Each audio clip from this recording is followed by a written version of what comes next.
they don't have very robust estrogen production during this time. It's declining. It may have spikes and spits and kind of last gasps of the ovaries doing their thing. But the reality is a 40-something woman is not overproducing estrogen. She's underproducing progesterone, which isn't there to blunt the estrogen that she's got. Stress is the inflammation that robs us of life, energy, and happiness. Our typical solutions for gut health and hormone balance have let a lot of us down. We're over-medicated and underserved. At The Less Stressed Life, we're a community of health-savvy women exploring solutions outside of our traditional Western medicine toolbox and training to raise the bar and change our stories. Each week, our hope is that you leave our sessions inspired to learn, grow, and share these stories to raise the bar in your life and home.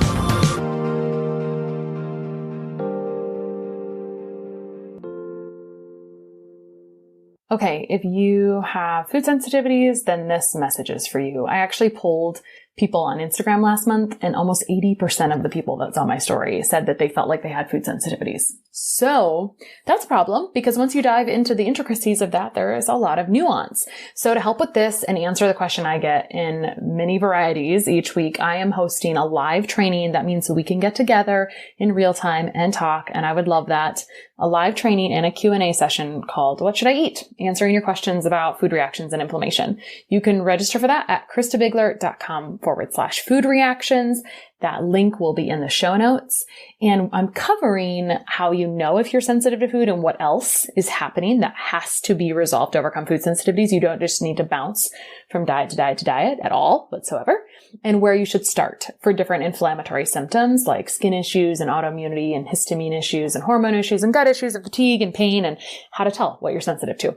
Also, very importantly, I'm covering common mistakes that happen when you Google this topic, or just in general, things that happen to even providers in their recommendations around food sensitivities that are honestly making things worse. So, and of course, your questions answered by me. I love to talk to you guys. I love talking to people. It's my favorite thing ever. So register for that webinar, kristabigler.com/food reactions. It is live on January 25th, and there'll be a replay available for about a week after that. All right. See you there. Access to functional or specialized medicine testing and standard blood work is a big piece of personalizing care plans to help our clients succeed. But getting accounts with multiple labs and ordering and tracking results from many different web portals slows efficiency by bogging us down in admin work.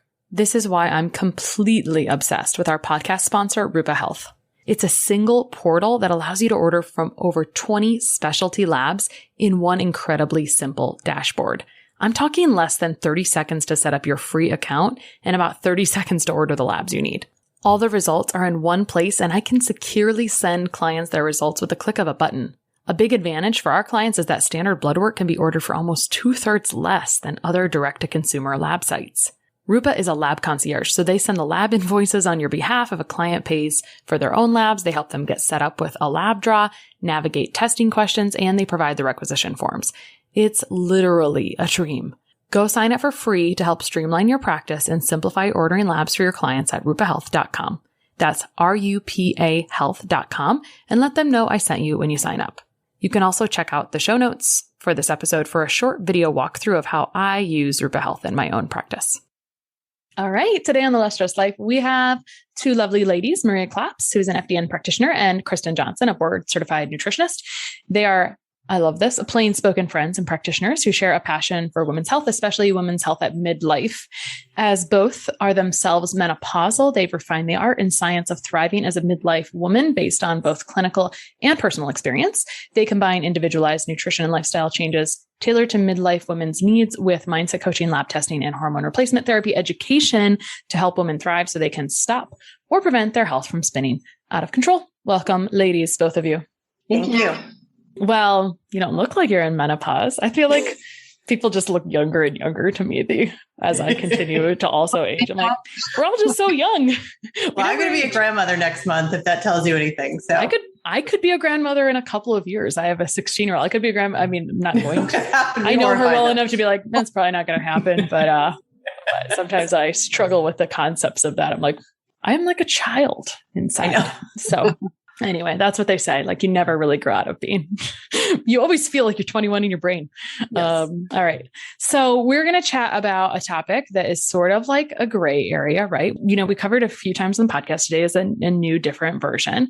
And we're going to talk about a little bit about perimenopause and what's kind of happening in that transition. But first, before we get into that, your personal story is at play here, right? And that's kind of how you decided, let's help these women. I'd like to hear about how the duo of yourselves and, you're online, your presence is called Wise and Well, which is lovely. Feels good.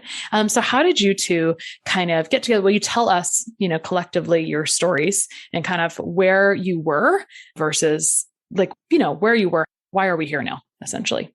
Sure. I was 43 and I was feeling the effects of perimenopause, and it wasn't good and I didn't like it. So I sought out a doctor in New York City, and it wasn't a great experience. He wanted to put me on lots of hormones, which you probably know, Krista, we are not categorically against, not by any means, but remember, I was 43. My body was changing and I wasn't given any support or education, and just like hormones and supplements and ridiculous amount of testing. So I just left there and I was like, I need a new career. I'm so inspired. And that's when I went back to school and sought out mentorship and said, there has to be a different way. And, I was menopausal by the age of 47. I saw the doc at 43, menopausal by 47. And saw what a change it was and realized that, I loved learning about this myself and applying what I was learning to myself, that I was like, I have to help other women as well. Did you at first go on things from this provider that you saw and also realize I did not like this? I did.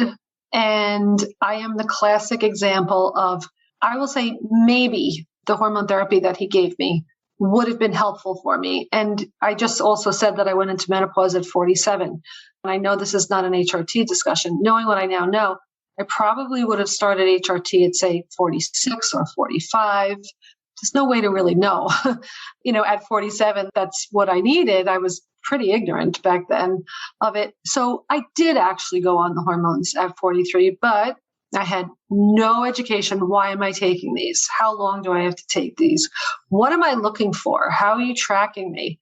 I was given nothing. So I did what most women do at whatever age, whether it's 47, 50, 53, is they'll start something and they don't know how to manage expectations and they don't understand why they're doing it and they go off. So yes, I started, but I went off.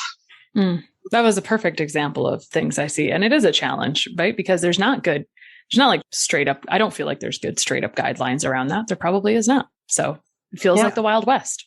How about you, Kristin? Yeah. So I think I'm like the flip side of the coin that Maria was. I was also in my early 40s, definitely suffering from the effects of declining hormones in perimenopause. I was outside of Boston. I went to my very conventional medicine doctor, and she actually refused to test me. She said to me, "You're too young. This isn't a problem. You don't have hormonal issues," and, tried to kind of say, just suck it up and figure it out on your own. I went back to her so often. I mean, I was begging for a diagnosis. Is it Lyme disease? Do I have autoimmune? What is wrong with me? I knew something was off. Nobody bothered to look at food. Nobody talked to me about my athletic pursuits, which were significant. I was a highly competitive rower. So I was 2-a-day workouts, 5 days a week, up at 4:30 in the morning, throttling my adrenals and having no clue what the fallout was going to be. But eventually I was told, just stick with the Mirena. It's going to get you through menopause. And if you have a Mirena in, you won't have any issues with hormones if this happens to be hormones, and just leave it in there till 55 and we'll talk about it then. That was not an acceptable answer for me. And I just kind of kept digging and digging and digging. And when I finally had the ability to test my hormones on my own, I was postmenopausal with all of my hormones. And I was mad and, took the Mirena out, checked everything again. Sure enough, the ship had sailed. And, I had a lot of sort of rehabilitation of my hormone health to undergo after having been exposed to the synthetics for so long. So that was, kind of what started me on my path. And then I think Maria and I came together and compared stories and realized that between the two of us, we sort of represent every woman's experience, and it's totally unacceptable. So I also feel so confused on why the Mirena was supposed to be the solution for you. as someone with declining hormones when a hormonal IUD is ultimately suppressing the communication of like it just doesn't make any sense at all. Right. Right. So, but, they're not worried about scent. They're worried about stopping me from coming in repeatedly and begging to find something wrong with me. I guess. Yeah, that was disappointing, both of those. So something that we didn't talk about in your stories were talk to us about the symptoms that you were experiencing, your body changes. What were some of those things that you were both experiencing as a result of declining hormones as you transitioned? For me, the biggest was mood and sleep was definitely a problem. And I started to put on some weight. Yeah, for me, it was definitely the sleep disruption was huge. I literally started to almost develop anxiety around going to bed because I knew I was going to lie there awake and that even if I fell asleep, I'd eventually wake up way too early and really not be able to recover. And, during that phase of your early 40s, I was a mom with 3 active kids. I did not have time to have downtime, and to not be performing at my best. So it started to kind of spiral and it definitely affected relationship. I also had a lot of cognition problems. The brain fog was second to none. And I used to joke about it that I could only get through the day with 5 lists, and I needed lists for my lists sort of thing. But it does make you start to question sort of what's happening to you. Am I losing myself sort of thing? I'm just not able to function. So the sleep and then definitely the weight. And I saw it shift and I took the punitive approach of work out harder and eat less and it should resolve. And as we know, that's not the way. Yeah, so a little rough on the adrenals, which are now taking the brunt of the hormone production. Yeah. Let's talk about what's happening behind the scenes a little bit with that menopausal transition. Like, why are you starting to see these symptoms? Because that is a big part of what you guys do with education, right? And also with that, what's that time frame? Because if someone's listening to this, sometimes people in their late 30s will say, I'm not sure if I'm starting to experience perimenopause or not, is really the qualifying piece there. And so I know it's quite a span. So let's talk about the time frame of essentially menopausal transition or perimenopause, and then what starts to happen physiologically that creates the symptoms that you were both feeling. It is quite a span, but I think that perimenopause sets in early 40s. And that's not just because it happened to me. We speak to so many women who are 42, 43, and something is going on and they don't understand it. So it could start late 30s and, it's possible that it starts late 40s, but I would say early 40s would be the most common. And the symptoms, those run the gamut as well. The most kind of symptom that gets most women's attention, though, is their periods changes. If they were like a 28-day cycle person, all of a sudden they're regularly like 26 days or 25 days. So it can shorten and then it can lengthen. And so now you've got like, say, a 45-year-old woman who doesn't have a 28-day cycle. She's got like a 38 or a 40-day cycle. And what does she think, Krista? She thinks, oh my goodness, am I pregnant? Very often, no, she's not, although it can still happen. It's anovulation. She's not ovulating and she's skipping. Do you see women getting misdiagnosed at this stage? All the time. Because if you start to see, a shortened cycle and then a long cycle or basically skipping ovulation, I start to wonder, whereas PCOS, it has diagnostic criteria, you need 2 or 3 symptoms, it takes a long time to diagnose. I have been seeing more and more people that seem to be getting a diagnosis earlier, and maybe it's not even a correct diagnosis. I'm curious if you're seeing that diagnosis, sometimes at that age incorrectly or correctly maybe. But, when I see these cycle changes, also this really sucks when you're like, listen to your cycle. Okay, except for when this is going on sort of, right? Because it's jumping all over the place. Yeah.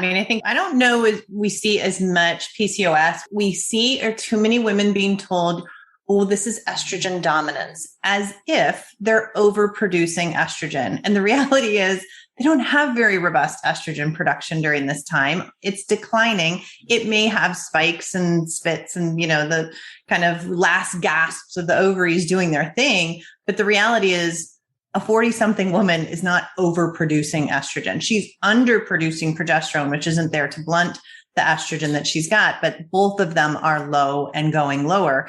And so what makes us really go nuts is we see people who are put on things like DIM to essentially get rid of their estrogen excess. And the effect is it's emptying the tank. It's actually ushering in the exacerbation of the symptoms that they had. And they're really frustrated and miserable and think something's wrong with them. But, it's women aren't being educated as to what the cycle is doing during this phase of life and how they can be trying to support it and sort of give the ovaries their best options during perimenopause.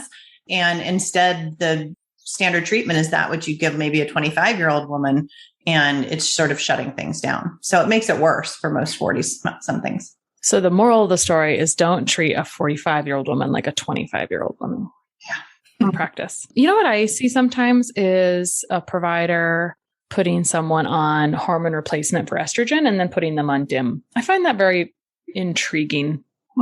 Why do you find that intriguing? I don't know. I just find it odd that you would put someone on a hormone replacement therapy and then support elimination, like then try to get rid of it at the same time. It just feels kind of interesting. Yeah, that's pretty high level thinking on your part. So kind of hats off to you with regards to that. So what happens is, particularly if a woman is on a fairly low dose regimen and the patch is going to be low dose and a bias cream is going to be low dose and she's put on DIM, you're basically paying to get rid of the hormone therapy that you just paid for. So, and DIM is really only necessary if a woman has enough estrogen in the tank and she's got poor estrogen metabolism. At the top, right? I mean, there's that's a whole nother discussion about proper estrogen metabolism, which we won't go into right now, right? But when you Google this, you think DIM is the answer, right? And so I'm always like, I would rather if you didn't Google this, because you're going to get the answer is DIM, and that may not be a very good fit for a lot of people. There's a lot of pieces where this could go wrong. So you said women don't understand what the cycle is doing during this time and how to support it. So maybe let's start there. What is the cycle doing during this time? What's going on hormonally as we shift down? Actually, help people understand why they're having sleep disruption and brain fog and weight gain. We have a great graph on this that we share with our clients is, essentially you've got what your hormones should have been doing in their 20s and 30s. And let's be honest, there's a lot of women who head into the 40s with metabolic dysfunction that has impaired their hormonal function. So it's not as though women are coming in from an optimal state to begin with. And that can really define the extent to which they experience perimenopause. But assuming that a woman, is having the rhythmic ebbs and flows of estrogen and progesterone over a 28-day cycle, what happens is that the ovaries start to, reach their cellular end point and your progesterone starts to decline. It doesn't come back. This progesterone isn't going up and down. It's just going straight down. And the estrogen starts to decline with it, but also then fluctuate. And women are starting to, that's where the sleep piece comes in. Lack of progesterone is impacting their sleep. We see a lot of increase in anxiety because they don't have the metabolites to help GABA get into the brain from this declining progesterone. And they don't have enough progesterone to blunt that estrogen, which goes back to the whole issues of the feelings of being too high of estrogen. And if you look at the charts, which anyone Googling has done this, they look and they see the exact same symptoms for low estrogen as high estrogen. So it's no, surprise that people get confused during this time. But essentially your ovaries are just starting to reach the end of their useful life. We don't need fertility any longer, right? Hopefully in our late 40s, we're not having children. And if you are, that's perfectly fine, but you better be supporting your body and your hormones appropriately because they're just not going to be producing the hormones in the amounts that they need. But the problem is we didn't used to live much longer than this ovarian shelf life. And so there are other parts of the body all throughout. One of our mentors likes to say, estrogen is kind of the homeostatic regulator for the body. And so as these two hormones are declining, other parts of our bodily functions are starting to miss out on the very things that they need. And it's whether it's cardiovascular health, your brain, your cognition, your mood, your stomach or your gut, I should say. Your microbiome is changing. Your ability to tolerate carbohydrates is changing. Your bone remodeling is changing because all of these bodily functions took their cues from those hormones that are on the decline. So that's why we say it can be a very varied experience for women as to what they're going to feel because everyone's body, is going to respond differently to those hormonal deficiencies. So a couple questions ago, we said, don't treat a 25-year-old woman like a 45-year-old woman. But in some cases, if they both have low progesterone, because other reasons, a younger woman could have lower progesterone as under eating. And you see these things happen in a 40 or 5-year-old woman as well, probably in your story, right? Maybe not, right? Yeah, definitely. You're very aggressively rowing, working out twice a day. And we're not really equipped to understand. And society has not helped anything, that we need to fuel a ton, right? And especially if you're gaining weight. It gets really confusing. Right. It gets really confusing. Right. I had this conversation with someone earlier today. Low progesterone is probably, if it's not already very abundantly clear, it's probably like our next pandemic because of like stress suppressing progesterone, lack of intake, lack of nutrients, et cetera. And in a similar way, we talk about, we get estrogen dominance or estrogen excess may be at play, but if you can't support, like if your body doesn't have enough to make progesterone, so as the 25-year-old, it's just that at 45, the key difference is that you don't need this. So we're going to downplay it a little bit. But it's a challenge because if it's going down too quickly, we're having these pretty serious symptoms. And I also wonder if I back up, I'm like, it doesn't need to be that way, right? We don't need to have significant symptoms when we enter perimenopause. And the first thing you said, Definitely. Essentially what I wrote down was that if we enter perimenopause in a lower inflammatory state, it's not going to be such a swing. Is that correct?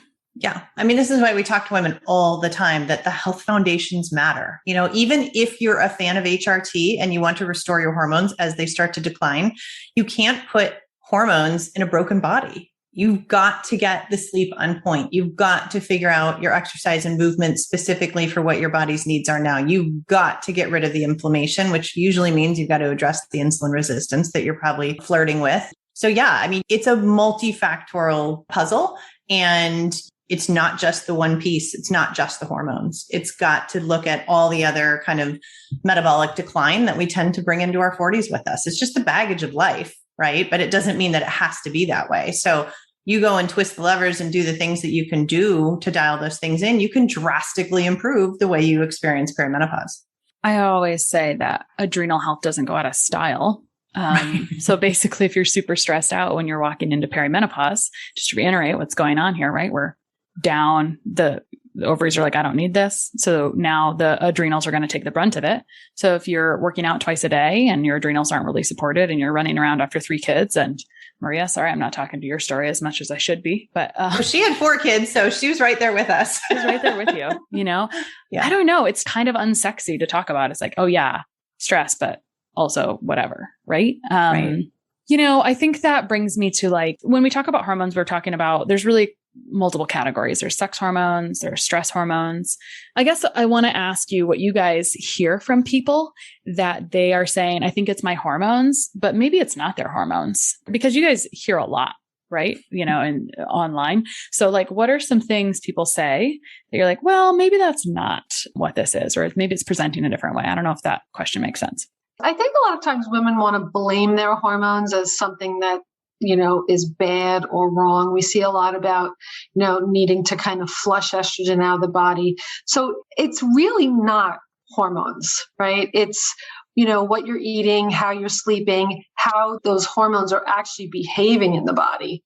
So it could be the stress, it could be the diet that is leading to insulin resistance that's causing a woman to convert her estrogen into testosterone. So it's not the hormones per se, it's what you're doing to the environment that those hormones exist in.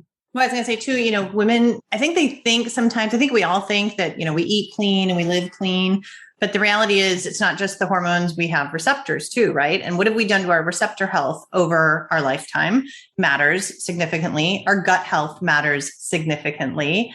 And, or women, if it's not sex hormones, they'll blame cortisol. Like, oh, I just need to get rid of this cortisol. And we're like, no, actually, you get rid of that cortisol, you die, And so the cortisol is not the problem. The estrogen's not the problem. It's how your body's sort of ability to regulate and balance these things. That's the problem. And you have to start to look in the mirror and ask, what am I doing? What am I exposing myself to? What am I engaging with that's disrupting that? Because the hormones themselves aren't just the problem. Right. They're not the root cause. They're the side effect of the downstream effect. The thing I hear most often that people are frustrated with is, besides sleep and besides brain fog, is that hormonal weight gain. You've talked a little bit about insulin resistance. So I want to talk about causes of hormonal weight gain a little bit more deeply, because this does kind of sneak up on you, maybe, sort of, right? Yeah. But people will also say, I felt like when I turned this age, this happened, right? So did their diet really change at that time? maybe not, like maybe it was pretty similar for a while. So is it just insulin resistance? What are the other pieces around weight gain with perimenopause and menopause that just drive women crazy? Like, help us understand what the triggers are and what's perpetuating it. Well, I'll start with this and then I'll let Kristin finish. And that is, we truly believe that you're going to gain some weight and you're never going to get rid of that weight unless you have extreme devotion to every morsel that you eat, your exercise, your sleep, your stress. But honestly, even with all that, we do think most women gain weight and that it's just is a normal part of aging, because you see what happens, Krista, is when we go down in estrogen, the fat that we tend to carry, and we do carry more fat as women, the fat we tend to carry around our hips that gives us perhaps a little bit of an hourglass figure tends to migrate up to the belly area, the waist. And that is actually a function of low estrogen, right? So it's not the hormones causing the weight gain. It's actually the hormones going away, causing that shift to belly fat. So we do think that a certain degree of that is unavoidable. And that's part of the mindset work that we do with women. And that is, you're changing. You're not going to look like the same person you were when you were 30. There are functional declines of aging. And we don't think like anyone is talking about this. You know, we all think we want to be like, you know, the 35-year-old, you know, Instagrammer, or 40 years old. Even 40 to 50 is just an absolutely huge change. So having said that, though, we don't want our metabolic health to decline as our body is changing. So yes, you're going to be a little bit more fluffy, a little bit more padded. I've spoken to women who say they want to get I just need to get these 5 pounds off. I'm just 5 pounds heavier than I used to be. Some are way more, like 30. That's definitely a problem. 20, that's a problem. But I just give them a little bit of reality and say, I don't think those 5 pounds are ever coming off. And it might even be protective at a certain point for you. So I'll let Kristin kind of continue with the metabolic health piece. Yeah, I mean, I think there is definitely a reality that feels like the goalposts are being moved on you. A lot of these women do come in and say, I was doing all the same things and now everything has changed. And, you know, that is more a reflection of the changing hormones in your body's sort of ability to handle the former lifestyle foundations in a new hormonal template. The other thing that you start to see, and women don't realize it, is we do start losing our muscle. So our body composition changes, and women will get maybe a little bit more flat chested, and, you know, they'll feel as though they're leaner, but really their body composition has shifted. And what we try and tell women is that, you know, getting that back is going to require two things: restoring your hormones and changing the way you move, and possibly changing the way you eat. Any woman that comes to us and says, I eat super clean, I eat everything clean, Marie and I just sit and smile, because it's agnostic to macronutrient distribution. And that starts to matter significantly in hormonal changes. So, you know, your body's changing, you're going to have to make some changes. And those changes are going to have to be with how you distribute your foods, if you're already dialed into good foods, how you change your approach to movement, because with that body composition shifting, it might feel like you look better in this leaner physique, but you're likely less healthy because your muscle is starting to decline. You are losing the support for your bones. You're losing the protection that you need if you were to get sick. So you're going to have to start to try and put muscle back on. That's going to require you to eat. It's going to require you to use HRT. And the fun fact is one of the things that restoring estrogen does to the female body is it sort of rejuvenates our tissues. It brings fluid back into areas that were sort of dried out and looking leaner. And what happens is you end up with a little bit more fluff. Marie and I refer to it as sort of a 5 to 10 pound benchmark. Women, you're just going to have to drop that goal. It's not a bad thing. It's actually better for your health if you let the body sort of reform itself. Your breasts might get a little larger on HRT than they had been for the 10, 12 years prior that you didn't realize you were heading into perimenopause. The belly fat, you can try and control it to a certain degree, but like Maria said, the estrogen goes down first and the insulin moves the fat up from the hips to the waist. Not going to change all that much. But that doesn't mean that you have to be like, okay, I'm just going to be fat and happy in my 50s. Right? It's not a hall pass to completely throw everything out the window. So we're still going to hammer on metabolic health, but I think the ideal that we carry around needs to be reframed a little bit in midlife and beyond. I thought you were going to talk about dry vaginas there for a second, Kristin, because you said, we can go there. We love to go there. Just plumping up that area that was previously dried out. It might look like a little bit. Yeah, that's a rejuvenated area as well. Rejuvenated area. And you answered my question. You were like, there's only a couple ways to do this. You got to restore hormones. And I was like, hey, how are you going to restore hormones in perimenopause? So you're talking about hormone replacement therapy. Yeah. So hormone replacement therapy is sort of like this interesting elephant that's like, my friend got this.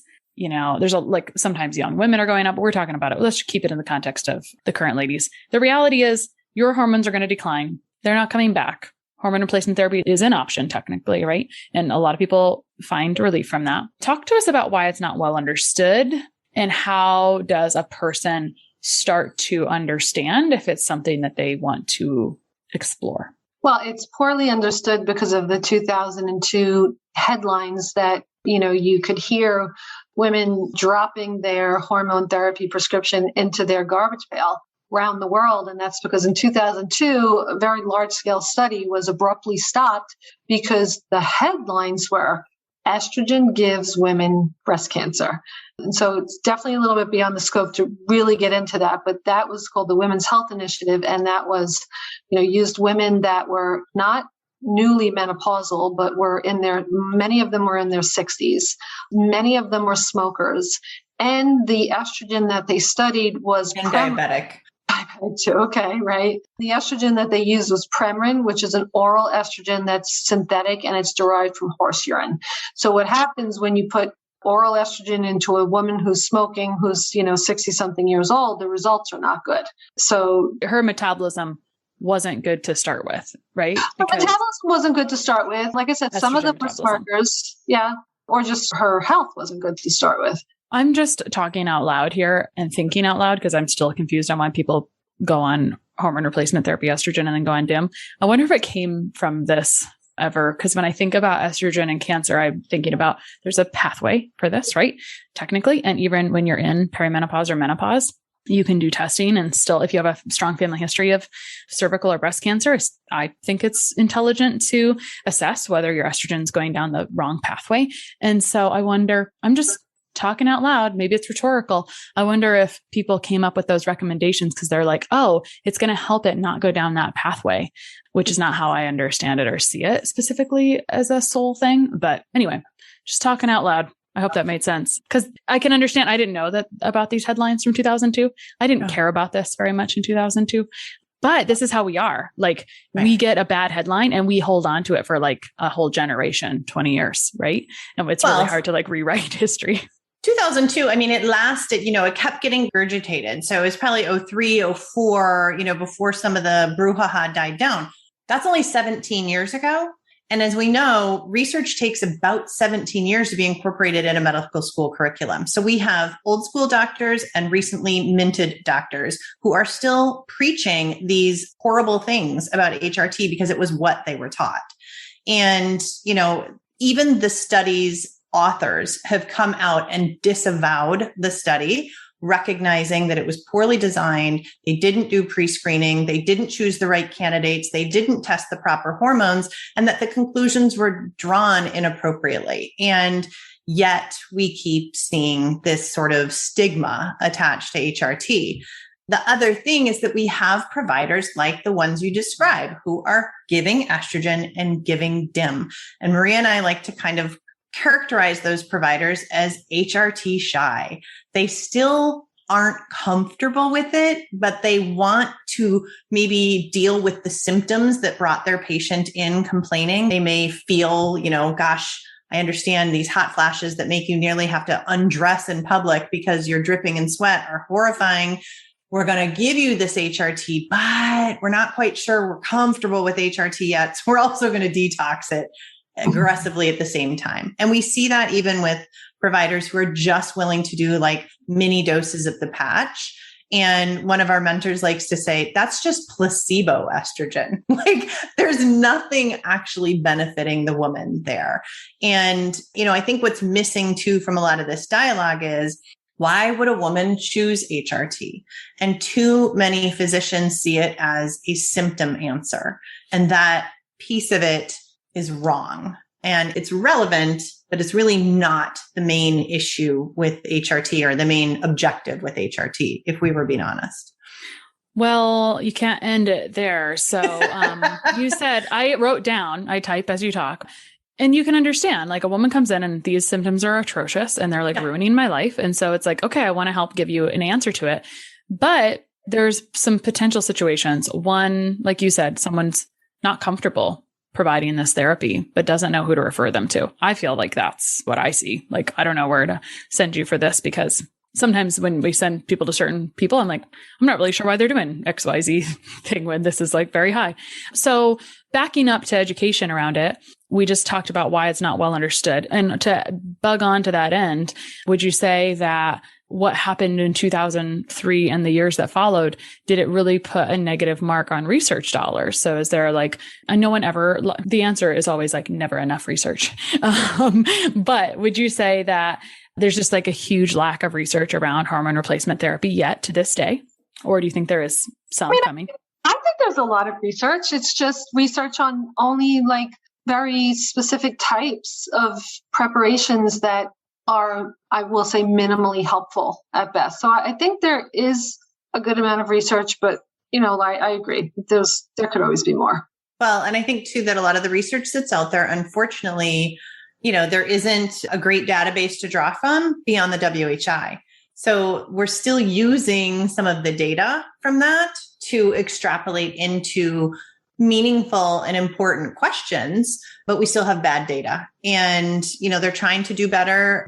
We need to be really honest that there's a profit issue with the research that's being done. The kind of gold standard for the most healthy hormone treatment for women is bioidentical hormones, and compounded creams or just even compounded formulations tend to be the best of the best sort of thing. And the reality is we can't patent those. And the FDA doesn't like compounding pharmacies. So we're just not seeing a lot of research in the areas that would really benefit women because there's not a huge profit potential in the outcome of that research.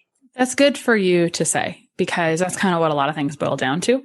And also, I think what you just said helps us understand, like, it's not like you do this and then you do this and then you do this. I feel like people are doing all kinds of different things, right? Yeah. Is that the case? Mm-hmm. All right. So I want to make sure we serve the woman who is, like you said, why would a woman choose HRT? Can we start to address that, or at least send them on the right path to trying to determine that? Because that's where a lot of people are. They're trying to determine, do I want to be on this? Do I not want to be on this? Do I want to go on something that I kind of don't want to be on forever? Like you said, there's a lot of nuance here, but maybe I think a person's probably going to be listening to this episode first because they're in pain on their perimenopause symptoms. So how do they discern if something like that is the right choice for them? They need to determine, do they just want to get rid of symptoms, or do they want to improve their whole entire health, from their bones to their eyes, to their colon, to their vaginal health, to their cognition? They need to determine what it is they want to do. Is it just get rid of symptoms, or is it improve my health for the rest of my life? But the problem is, Kristin, most women don't think like that, because even your average menopausal woman at 51 does not understand what's coming down the pike for her at 65. Yeah. And that's lipid changes, massive lipid changes, maybe well before 65. That's changes in their vasculature, endothelial health. I would guess that probably 95% of women do not understand what's coming down the pike without estrogen. So, they're 51, they're having hot flashes or things like that. The dry vagina. Yeah, dry vagina. Then, they're going to want the estrogen. But are they going to be really supported and educated and understand and know what type they should be getting and how long they should be on it? Should they go off? I mean, we don't think women should, but this is the type of things that we counsel them on. Yeah. I mean, I think what women don't understand is that, particularly the ones who don't have the symptoms, right? We've all heard women say, I never had a hot flash and I went into menopause. Great. What is totally lacking from that comprehension there is what's happening that you don't feel. Yeah. And, you can't just look in the mirror or look at the scale or look at how your clothes fit and say, I'm good. That is not what health looks like. And as women age, the reality is that declining hormones are creating silent processes in the background that once they make themselves known, it is too late to deal with them. And that's the part that we want women to understand, is that You can say, I don't want to deal with HRT, or it's not a commitment I want to make right now. That's totally fine. But understand that the bargain you are choosing is going to be a life of statins and anti-anxiety meds and possibly sleep assistance and, all sorts of other things. I think the average 65-year-old in America takes 14 pills a day. Many of the ills that those pills are addressing are things that hormone restoration in a female body can improve and can address. Because what we're doing is, we hear women who come in and they'll say, I just want to have the ancestral approach to menopause. And we giggle and say, great, that's death. So, plan your funeral, because we didn't live this long. So the reality is yes, your fertility may be gone, but your body's physiology still needs those hormones. So if you want to normalize your physiology and optimize your body function for good, healthy aging, symptoms or not, that's the decision you need to make. Well, this had gotten dark for a second, and then it kind of and then it brightened up. I was starting to be like, well, I haven't thought about this from age 65. And so actually one of my questions was about biomarkers of inflammation. And so we'll get there in a second, but I got to, we're going to talk about a different context here for a second. Basically what I just took from that is restoring hormones through the option at this time is hormone replacement therapy helps prevent chronic disease because of essentially metabolic health and tissue degradation. That is the otherwise, maybe I'm saying that not quite perfectly, but that's the otherwise option when you don't have any hormones to help support your body. Krista, nothing is a guarantee in life, but the way Kristin and I feel about HRT is when the more you know about it, the less afraid you are of it. And quite frankly, we wouldn't want to age. We think it's riskier to age without hormone therapy than to age with it, if that puts it in context. No, it's great. It's great. Okay. I'm glad we talked about this. I didn't know we were going to talk about HRT preventing potentially medications, because that's ultimately what people also want, is they don't want to be on medication. They do want it, but by the time they have gotten have established the need or have the need for the medication, I wouldn't say it's 100% too late, but it's a heck of a lot harder to say, no, I don't want to do the statin. All right. So we have a woman who's 65. No, I don't want to do the statin. No, I don't want to do the beta blocker. No, I don't want to do the metformin. I want to now go on HRT because I've just learned. Well, it's not impossible, but it's a lot harder. There's a lot. It's just more challenging as you grow older, basically due to potential plaques in arteries, and that can be a problem with HRT. So that's why Kristin and I are so passionate about speaking to these women that are really plus 40. Really, now's the time. Yeah, there's a lot of education that you do. Do you help women find, I guess maybe I should go back and say, for someone trying to understand hormone replacement therapy, there are multiple modes of it, right? Are you able to speak to the options? Vehicles of delivery. Vehicles of delivery. Thank you. Yes. What are the vehicles of delivery for hormone replacement therapy?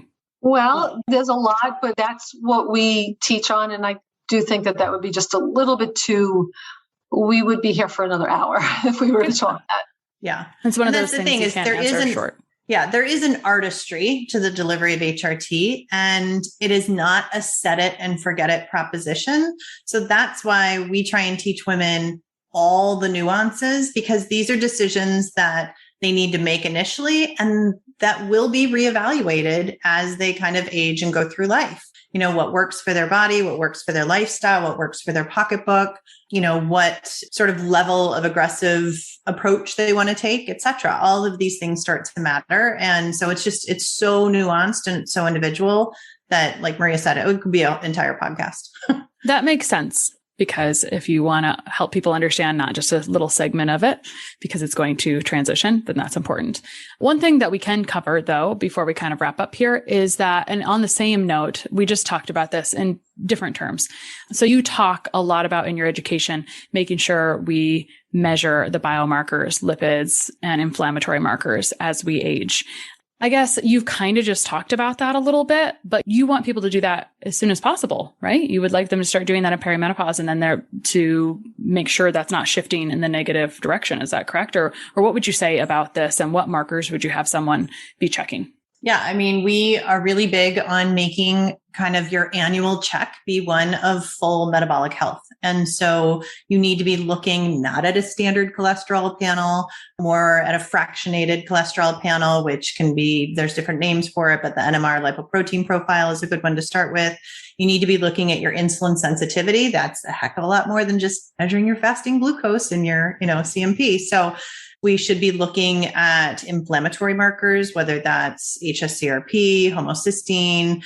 You need to know your vitamin D level. If we've learned anything in the last 18 months, vitamin D is a huge regulator of immune system and inflammation as well. Women need to be asking for a comprehensive thyroid panel. They're not usually getting it. Doctors are testing one marker that's got about a 10-year lag time, so that's not helping them. I'm trying to think, Maria, what else that we look at? We look at iron panels. That becomes really, really important for women as perimenopause hits and they start to have the fluctuating periods. Some may go drastically anemic and some may start to see their ferritin start to go really, really high, that's a stored form of iron. And it could, signal some liver inflammation or, other sort of stress response. So we take a really, really big picture look at health beyond just measuring sex hormones, which if you're a woman in your 40s, ask for those sex hormones to get measured annually, start to look for trends. But we like to go pretty deep with metabolic health markers. So gut health would be another huge piece of it. Yeah, that was really helpful. All right. So if someone's listening and they're starting to experience perimenopause symptoms, and that's why the title of this episode piqued their interest, and they're feeling like this kind of sucks, what parting words do you want to give this woman today of encouragement or support? I would say that, these changes that she's going through are completely normal and to be expected. The body is changing quite significantly.